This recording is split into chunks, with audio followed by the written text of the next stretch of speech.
Well, I hosted for the first time. I was going to say, you're dad now, so. It was good. Baby Olivia held up well. She stayed quiet for the meal, so that was big. Fun Thanksgiving, definitely. Fun Thanksgiving. All around, yeah. And Zach? Yeah. Mine was slightly less adult, but I went to my grandma's house for a bit, went to my aunt's house, went to my old high school football game, which is always fun to do. They're playing in the Super Bowl this weekend. Shout out King Philip High School. Usually don't get to them till the end of the show, but Go Hockey Mock League.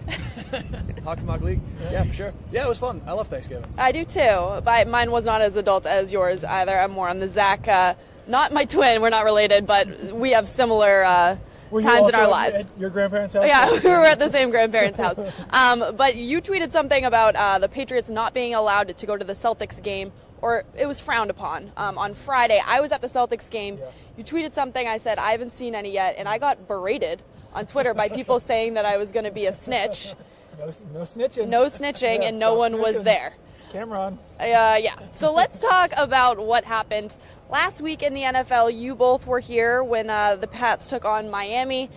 Going into this game, I felt like there was a lot of chatter. People were either saying that it was going to be a blowout, or people were saying this was going to be a really hard test on the Patriots. Obviously, we know the outcome. Patriots dominated in this one. I watched from home. It was kind of a boring game as a fan. But for you guys, going into the game, were you nervous about this one at all, or were you pretty confident in the team? I was actually more confident, I think, in this game than any game that they've played this season. Just for whatever reason, with the way that the Dolphins had been playing, the way that the Patriots had been playing, it just seemed like teams going in completely opposite directions, and I was expecting a rather comfortable Patriots win, which was what we got. I mean, I think it could have been even more of a blowout if we didn't have some of the injuries that took place in that game. But yeah, that was pretty much exactly what I thought the Patriots were going to do. They took care of business against a team that they are clearly far better than. Yeah, I knew it was probably going to be a blowout going into the game because they were just coming off 2 25-point wins over teams that I consider probably better than the Dolphins and the Broncos and the Raiders. And the Broncos haven't been that good, but still probably a little bit more of a talented team. And yeah, that's pretty much what they got. And the Patriots really didn't play that well in that game either. I think it's a testament to their talent that they still were able to beat the Dolphins by 18 points despite quite a few mistakes in that game. Obviously, the biggest one was Ted Karras snapping the ball when Tom Brady wasn't expecting it. Dolphins scooping it up for the score there. So despite those small errors, the Patriots still really did blow Brady up the had an Dolphins. interception too, which you don't usually see from him. But he also had an incredible game, 4 touchdowns. I mean, he was asked after the game, did you ever think to sit him? Bill did not like that question. He said, no, that never crossed his mind. I thought that was a little bit of a harsh response from Bill, considering that he did pull Tom Brady from the 2 previous games. Yeah. Obviously, they were a little bit more in the bag, I guess you could say. And I guess in this instance, it never really got completely out of hand where the Patriots were up 30 points midway through the fourth quarter or anything like that. But I didn't think it was a preposterous question, especially with the hits that Brady was taking all game. I mean, he got his butt kicked in this game in a way that we haven't seen since early this season. Yeah, I mean, at the same time, some of the criticism, we've got a snowblower or something up there. Leaf blower. Let's not get ahead of ourselves yet. No snow yet. I think that some of the controversy since then about whether the Patriots should have taken Brady out of the game has been a little bit overblown because the game wasn't really totally put away there until the end of the fourth quarter. And our buddy Michael Hurley of CBS Sports wrote about this. Brady had like 7 handoffs, 1 dump-off pitch, and 3 kneel downs at the end of the game. So there wasn't really any time when Tom Brady would have got hurt at the end of that game. But I did think that Bill's response to the question was unnecessary because it wasn't a crazy question. I mean, like you said, they took him out of the last 2 games, so it wasn't wild to think that they would replace him and take him out of this game, too. Well, 35-17 was the final score. I got to give a shout-out. Rachel Holt, the night before I was with her, and someone had said this was going to be the hardest game for the Patriots this year, and Rachel said absolutely not. They were going to blow them out of the water, so Rachel Holt. Strange take from that guy. Yeah, I know. I feel bad, but I mean, she knew what she was talking about. Yeah. But like you said, it was much more of a running game than we saw in the air from Tom Brady. But then you look at Gronk, you look at Brandon Cooks, 2 guys that really stepped up for this team. Was there anyone that maybe isn't a name that's in every headline that really stood out for you guys? That's a good question. I think that this is another good game out of Nate Solder. Nate Solder's really strung together 3 pretty impressive performances, and he was a guy that, the Twitter mentions were blowing up earlier in the season, saying that the Patriots should bench him, blah, blah, blah, put Waddle in there, put Fleming in there. Solder over the last 3 games or so has been playing like one of the best left tackles in the NFL. So he'd probably be, as far as offense goes, the first name that comes to mind for me. On defense, I thought Stephon Gilmore played his best game of the season, so he was really impressive as well. Yeah, Solder and Gilmore are kind of following similar trajectories this season. Yeah. They both were either bad or just terribly inconsistent earlier this season. And now, really, since the bye week, both of them have been 2 of the Patriots' better players on offense and defense. So that has to be good to see from 2 of probably the most important players on this team. Yeah. All right, well, let's talk about defense. Matt Moore was under center for the Dolphins.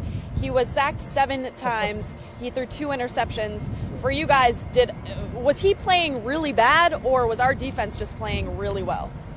I think it was more the Patriots defense playing well. I didn't think that Matt Moore was horrible in that game. The first interception that Stephon Gilmore picked off was a pretty bad pass, but it was also a bad play by Dolphins receiver Devontae Parker, who never even was aware that the ball was coming his direction. I think he had his back turned on that interception.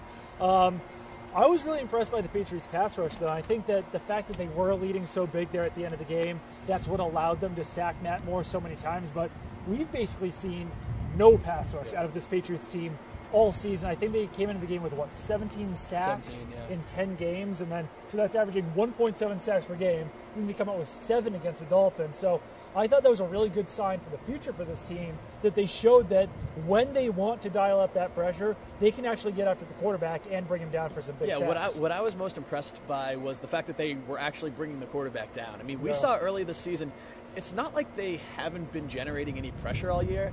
They just haven't been able to finish plays like that. And sometimes that's kind of it's a good and bad. I mean, it's nice that they are getting that pressure, but it doesn't really matter if you can't bring the quarterback down. I mean, we saw that in the games here against Cam Newton, against Deshaun Watson.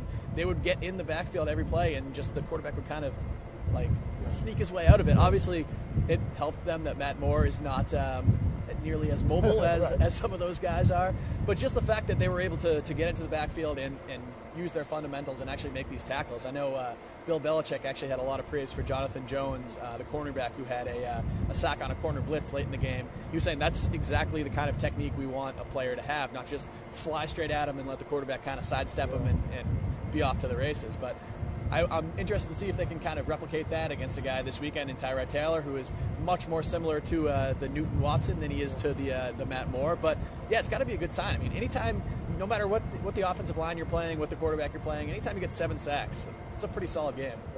All right, well, let's talk about the 3-headed monster, as people are calling them, Rex Burkhead, Dion Lewis, and James White. They had a great game. Are they one of the most dangerous parts about this team moving forward with the guys that have to go against the Pats right now? I think Dion Lewis definitely is. He's really been playing like one of the best running backs in the NFL right now. Pro Football Focus has an elusive rating, and that's taking into account forced missed tackles. Dion Lewis is second in the NFL in elusive rating. He's really high up there in yards after contact. So even if opposing teams are able to get their hands on Lewis, he's running through those tackles, he's running by those tackles. So I think that him stepping up has really been what's allowed this Patriots offense to seriously take off over these last 3 weeks, because you're not only talking about Tom Brady and Brandon Cooks and Rob Gronkowski at this point, you're talking about one of the best running backs in the NFL right now. And earlier in the season, basically up until this week, Lewis had the per-play production, but he didn't have the bulk production. This week, going off for over 100 yards for the first time in his NFL career, that just shows you where he's at right now, the fact that he's on an upper trajectory at this point, and I mean, as long as he stays healthy, I think that's going to be a serious weapon for the Patriots. Yeah, the fact that he only needed 15 carries to do so, too. I mean, he averaged, what was that, 7.5 yards per carry, basically, in that game. It's tremendous production, as we've seen. Basically, Dion Lewis has led the Patriots in rushing in every single game of their current 7-game winning streak. And he's really emerged as, like you said, one of the most productive running backs in all of football, which I think is surprising even to us who were Dion Lewis fans coming into the season. And then Rex Burkhead, I think, has also been solid. He's basically, he's had a much smaller role, or maybe not much smaller, but he's definitely had a smaller role than Dion Lewis in recent weeks. But I feel like every time he touches the ball, whether it's running or receiving out of the backfield, he's pretty solid. And the production of those two players has really kind of caused the Patriots to completely go away from James White in recent weeks, which I think has been one of the biggest surprises. This is a guy who obviously was the Super Bowl hero last year, and even before that, he caught 60 balls. He was one of the most productive pass-catching running back under Bill Belichick. in the last couple games, he's really been a non-factor. Not that he's been playing poorly, just that he hasn't been involved in the offense, which I think says more about how Lewis and Burkhead are playing than how White is playing. Yeah, definitely. That has been one of the biggest surprises. And White is the highest paid running back on a per-year basis on the Patriots. And the second highest paid is Mike Gillislee, who's been a healthy scratch over the last 2 weeks. So I think that really does, like you said, go to show how well Dion Lewis and Rex Burkhead are playing. And those guys are just the more versatile backs. When you have Mike Gillislee in there, it's pretty obvious that you're going to run the ball. If you have James White in the offense, it's pretty obvious that you're going to pass the ball. And even if you do hand it off, he doesn't have that same threat that Rex Burkhead or Dion Lewis has. Dion Lewis and Rex Burkhead can both catch the ball out of the backfield. They can run the ball between the tackles. They can run the ball outside. So the opposing defense really is on their toes guessing what the Patriots are going to do when those guys are in the offense. I think that's just what makes them so much more dangerous.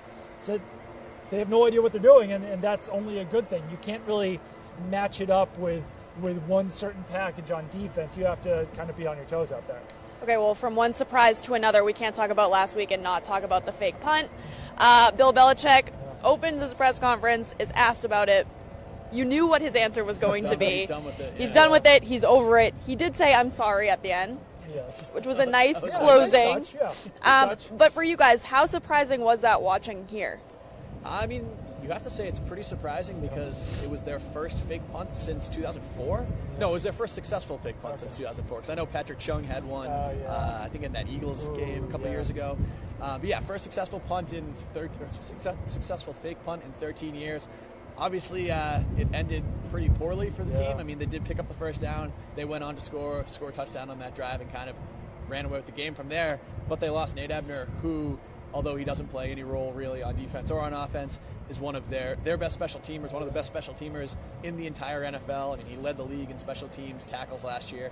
Hasn't been quite as productive in that regard this year, but still one of their most important special teamers. I mean, he's on 5 of their 6 special teams units, and he's a guy that does so many things that it's difficult to replace. Even on a team like the Patriots, who do have so many kind of special team specific guys, it's still a little difficult to fill the role left by a guy like Ebner.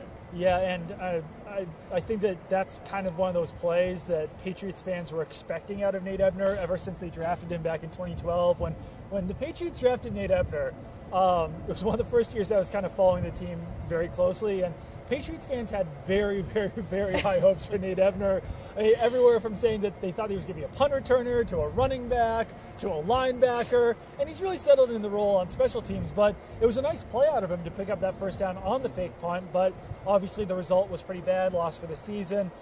Patriots had to pick up Nicholas Grigsby, who probably will take on some of his roles on special teams. They signed him off the Baltimore Ravens practice squad. Grigsby's a linebacker, Ebner's a special teamer, but pretty similar body types. Ebner is 6 feet 220. Nicholas Grigsby is 6'2", 230. So similar speed, similar athleticism. I expect Grigsby to kind of have to pick up the slack of Ebner, but just the fact that the Patriots did have to sign a player to replace Ebner shows the impact that he has on the team, that you can't really fill that from within. You need someone else to come in here to take on some of those roles. All right, well, good segue, because now we need to talk about injuries. You both were out at practice to see who was there, who wasn't. For the people at home that were not at practice, who was not on the field that, would make a big impact? Well, I think the number one name there is obviously Tom Brady. Right. When Tom Brady's absent from practice, we usually don't freak out all that much because it happens every once in a while. Last week, he missed the Wednesday practice with an Achilles injury. Was limited in practice the rest of the week, but he was removed from the injury report, played in the game Sunday. I don't have any doubt that he's going to play in this game Sunday too, but it's a little concerning the fact that he was removed from the injury report before that game and now put back on the injury report. I mean, he's 40 years old, if you guys haven't heard, and he is taking a bit of a beating, especially this past game. So a little bit concerning, not that he's not going to play or anything, but just the fact that he's getting a little beat up. And then other than that, I think the more concerning fact is the fact that Marcus Cannon and Ladrian Waddle both were not at practice. If neither of them can play this week, that probably means that Cameron Fleming slots in at that right tackle spot. Cameron Fleming was their swing tackle last year. He was fine in that role. This year, he really seems to have taken a step back. Whenever he gets into the lineup, he seems to give up a sack right away. It's happened twice where his first play in the game, he's given up a sack. He's a big step down from both Cannon and Waddle, so that's going to be a big storyline going forward this week. And then outside of that, they did have some good news, though. Yeah. David Andrews back at practice for the first time since missing those 2 games with an illness. Kyle Van Noy, Trey Flowers, both came out of Sunday's game with injuries. Looks like they were relatively minor, considering both of them are now back on the field. And we even saw Chris Hogan a little bit. He didn't look like he was practicing in a full capacity, didn't have pads on or anything like that. But he was walking out to the field with his helmet in hand as we were coming back.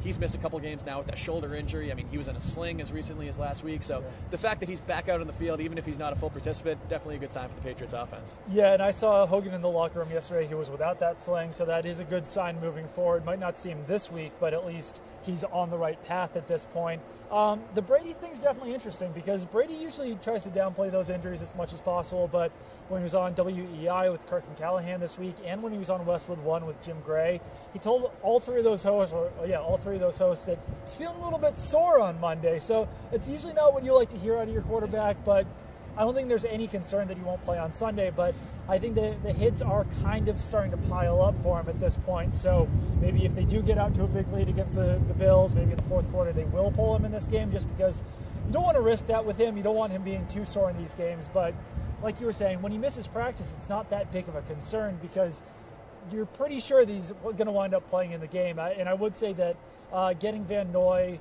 and Trey Flowers back in practice is pretty huge because there's a lot of uncertainty around those injuries. After the game on Sunday, Trey Flowers talked, but it's kind of unclear what that rib situation was. But they really need both of those guys because if you lose Kyle Van Noy and Trey Flowers in a game, then you're really down to 3 pass rushers on the entire Patriots team. And that's Eric Lee, who's a first-year player who just got signed off the Bills practice squad, Adam Butler, who's a rookie, and Dietrich Wise, who's a rookie. So you definitely need those veterans in Kyle Van Noy and Trey Flowers, especially if you're going up against a quarterback like Tyrod Taylor, who can run around a lot.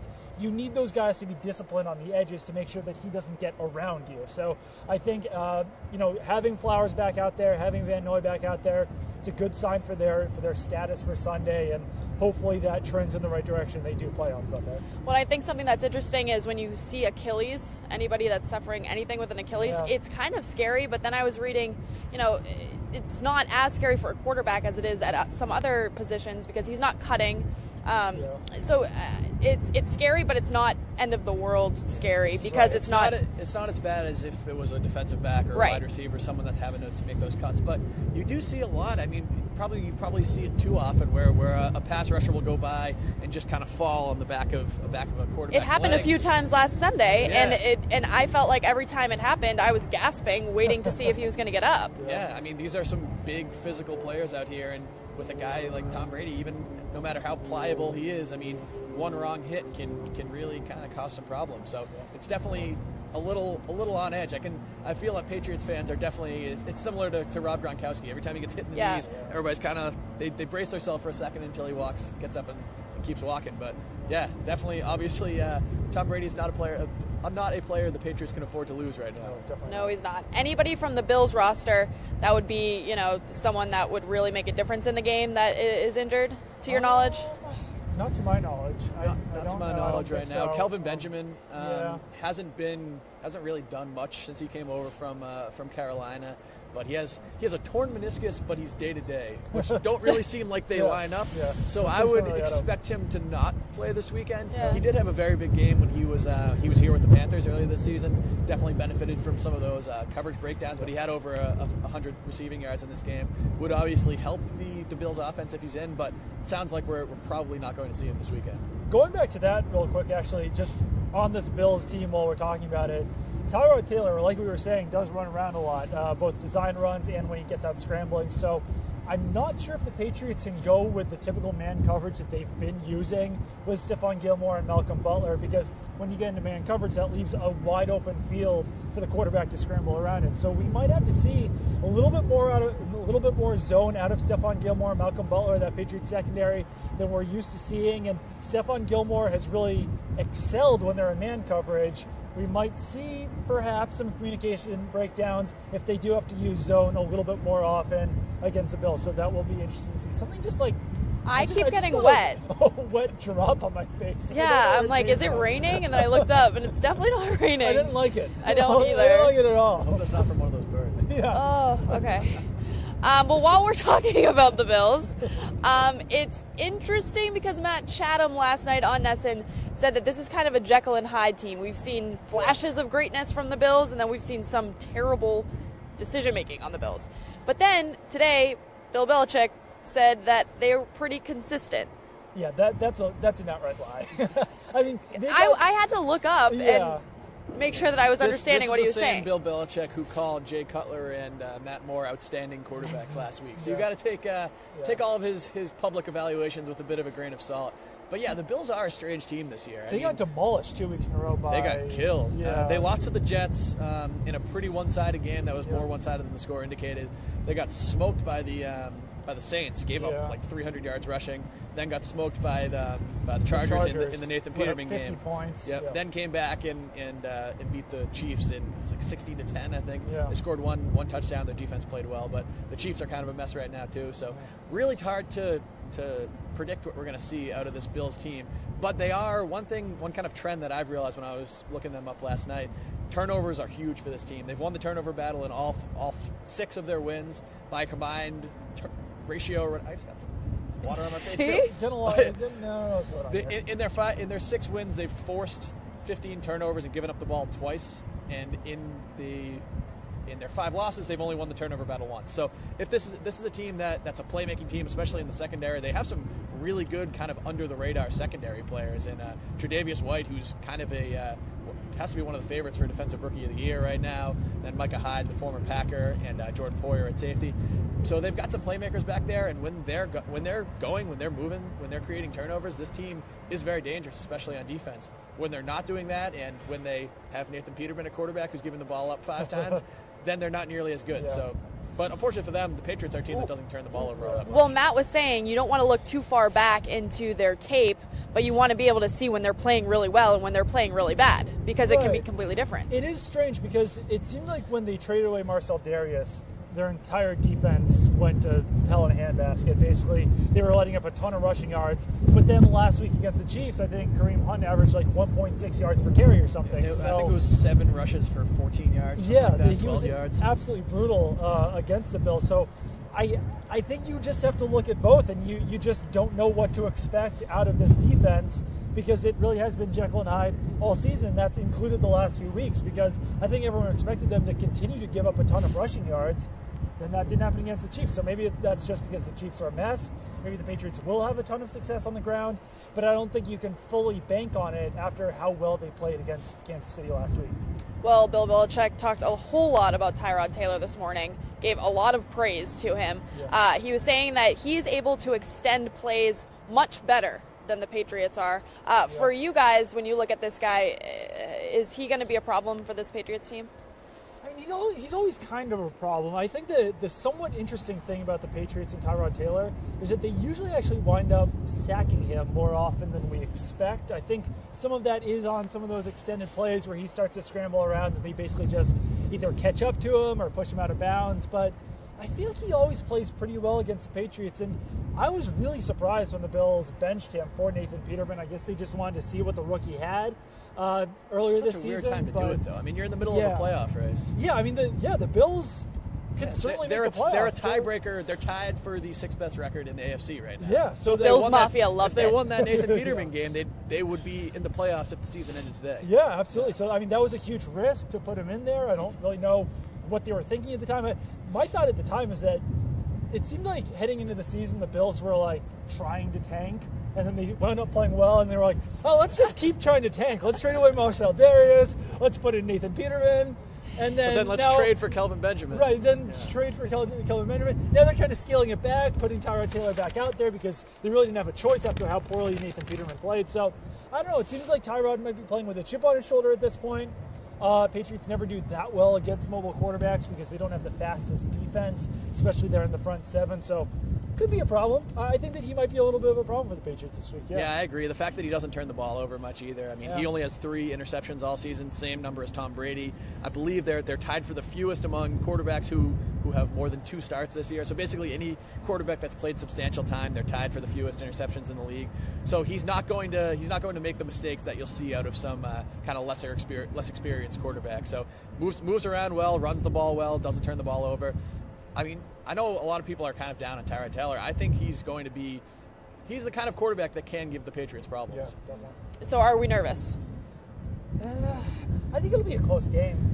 I wouldn't say I'm nervous. I think the Patriots will win, but what's the line in this game? Like 6.5 or 7 or something like that? I think it's 6.5, yeah. It's 8, our producer Andre is saying. That seems high. That seems really high for a game in Buffalo. I think the Bills, they are 6-5. They've struggled in some games, but I don't know. I feel like they can keep this one a little bit close. Yeah, I can see this being a 28-24 type game. Yeah. I do think the Patriots will win, but yeah, 8 does seem high. If I was a betting man, I might take the points in this. So are you saying you're not a betting man? But no comment. The schedule is super weird right now. So for them, I think it's really hard to have a football team win kind of back-to-back against the same team, and we will see that more than once. Yeah, the Patriots played the Dolphins on Sunday. Now they play the Bills, and then they play the Dolphins again. And then they play the Steelers, and then they play the Bills again. Christmas Eve. Yeah. Yep. So, twice in 3 weeks they're playing the same team twice here at the end of the season, which is very strange. I mean, you just kind of have to show everything you got and then hope that you can beat them again 2 weeks later. It's really strange. Yeah, I mean, I'm not sure if this. Do you think Bill Belichick likes this schedule, or do you think he likes when they play him in week 3 and week 11? I think he likes that more. I would say so too, but if it's a team like the Dolphins that's really kind of struggling lately, don't you want to kind of just get it out of the way right then, or do you worry about them kind of game planning for you? Yeah. I don't know. It's tough. I think it's an advantage for the Patriots regardless, just because they are the better team in these games, that you're getting them right afterwards. You don't forget what you've already seen from them. You can probably capitalize on even more of the mistakes. So, I don't know. It is just a really strange schedule because 5 of their 6 AFC East games are in the last 6 weeks of the season. And then the other one is against the Steelers, who are almost a divisional opponent at this point with how often they play them. Yeah, I mean, and they might see them again in the playoffs 4 or 5 weeks later as well. So yeah, it's very strange. Just a real weird schedule. And throwing in the week that we spent in Colorado Springs, that didn't really help matters either. I think that kind of threw a wrench in the schedule. Learned so much about Colorado Springs from Doug earlier today. He needed to drink gallons of water. They needed all the guys needed to stay very hydrated internally and externally. They needed a lot of lotion. They had dry skin, chapped lips. I am very anti-chapstick. Just in general in my life, I feel like it only makes your lips more chapped. There are studies that say that. Exactly. I'm very smart when it comes to chapstick. But my lips were insanely chapped on the Monday in Denver, and I had to pick up chapstick once I got to Colorado Springs, or else I was just going to die of cracked lips. Welcome to the movement. Yeah, I'm a Burt's Bees gal. I've since given it up. Cold turkey. I'm still good. No chapped lips now that I'm back in the Northeast. But yeah, interesting place to spend a week, Colorado Springs. It looked fun. It looked gorgeous. I saw a bobcat. That was cool. All right, well, let's move on from that. Something cool that the Patriots are doing right now is if you're a fan and you want to win a Super Bowl ring, the one that the players get, you can do that. So let's go through some stats on how to do this. So it's a charity raffle. It's for the Patriots Foundation. You can win an authentic championship ring designed for Patriots players, 10-carat white gold. Wow. That's seems like a lot of carats. That is a lot of carats. 5 marquee cut diamonds for the 5 Lombardi trophies. A sapphire and ruby to create the logo. I mean, this thing is legit, and it's not that bad for pricing either.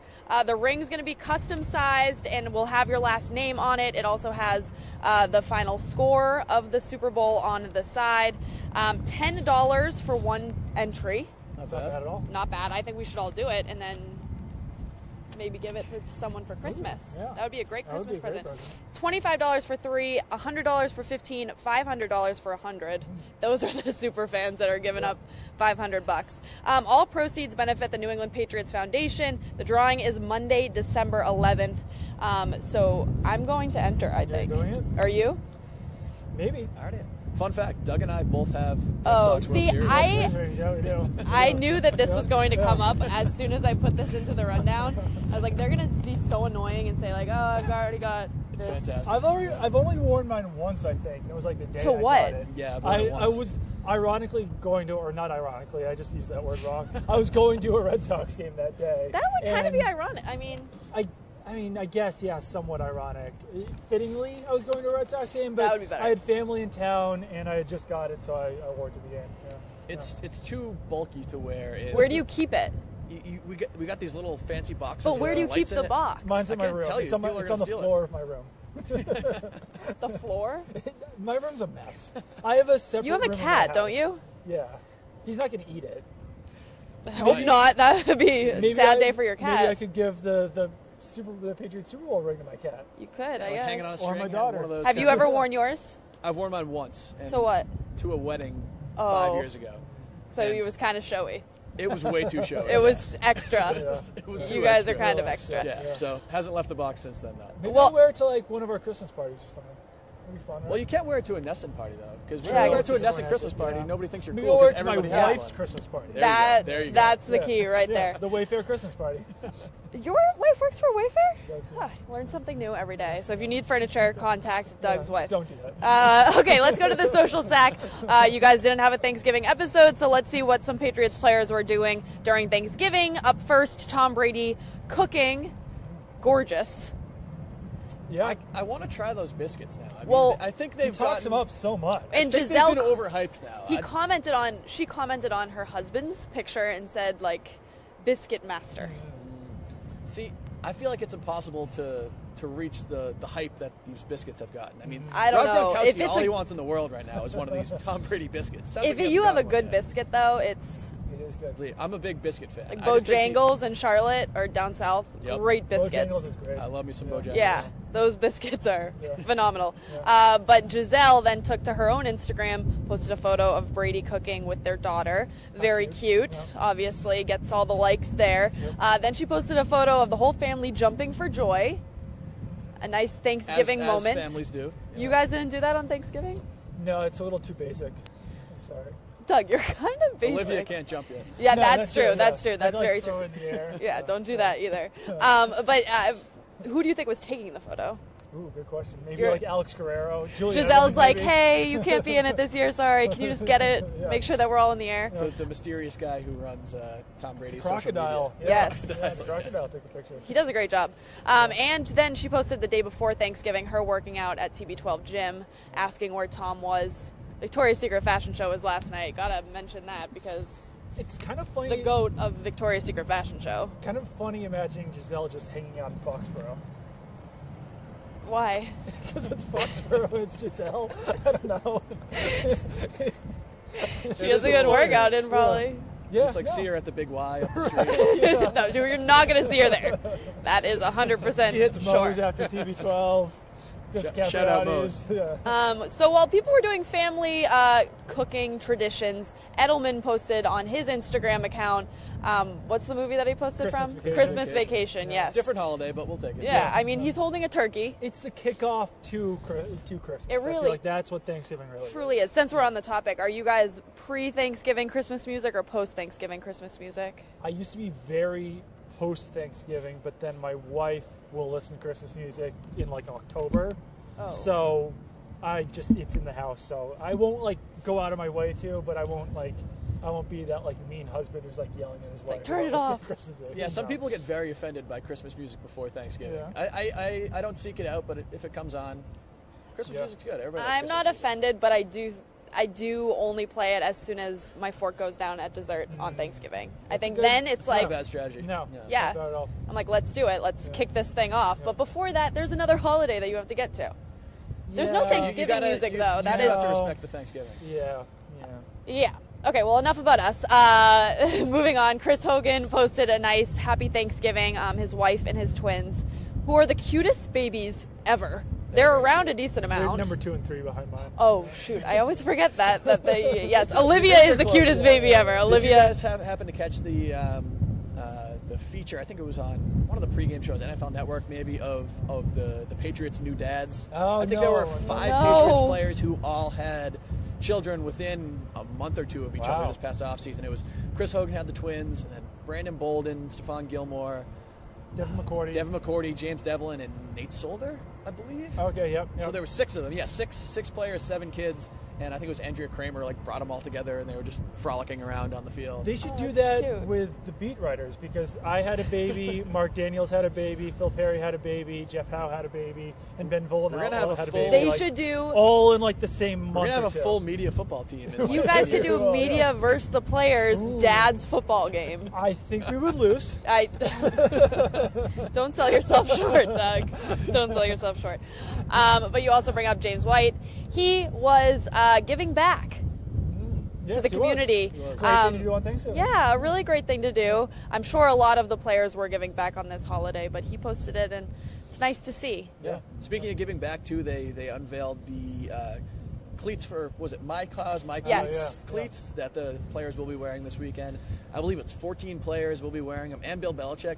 Bill Belichick's shoes are actually pretty cool. I'm not I gonna lie. haven't seen them. Yeah, they're army painted green. they're painted like a football with a lacrosse stick on one side. Oh. They've got the Bill Belichick Foundation logo. I mean, if he wanted to sell those, I'm sure he could sell those for $300 a pop. He could charge More than that. big baller prices, and people would buy those. But I really like that the NFL does this every year. I know last year when we were at the Super Bowl, they collected all of them pretty much and had a full display down in Houston, and it's really cool to kind of one, let players' individuality out a little bit, but 2, just kind of see all the unique causes that these guys are all kind of championing, and it just it gives them a good easy chance to kind of to show off what is important to them. Yeah. You know? Yeah. Show their personality a little bit. It's cool. Yeah, definitely. All right, well, this has been fun. Thanks for having me today. I don't know if you can tell, but I've been shaking the entire time I've been out here. I thought you were going to say, I'm not sure if you can tell, but I'm not Michaela. That too. I'm not Michaela. I am not Michaela, but I am freezing. You did a wonderful job. Thank you so much. Yeah. It's such a pleasure to come out here and be with you guys for the day. At Gillette, Meredith Gorman, the Patriots reporter, Snapchatted that it felt like summer. It does not feel like summer. I want to let her know it's freezing right now. Could you tell I was shaking? Not a good scoop by Scoops on that one. Could you tell I was shaking the entire time? Yes. You could? I could. All right. I felt bad. Oh, thank you. You guys are so nice. Doug's like, I always come prepared. I always dress better. I'm wearing a down jacket under this. I'm very prepared. Yeah, you're a dad. Okay. Well, that will do it for us here. We'll have you covered leading up to the game. So make sure to keep it locked in on Nesson.com. You can follow along on Twitter with Zach at Zach Cox Nesson or at Doug Kide or myself at Cox Courtney. But thanks for tuning in. I hope you enjoyed it, and we will see you next time.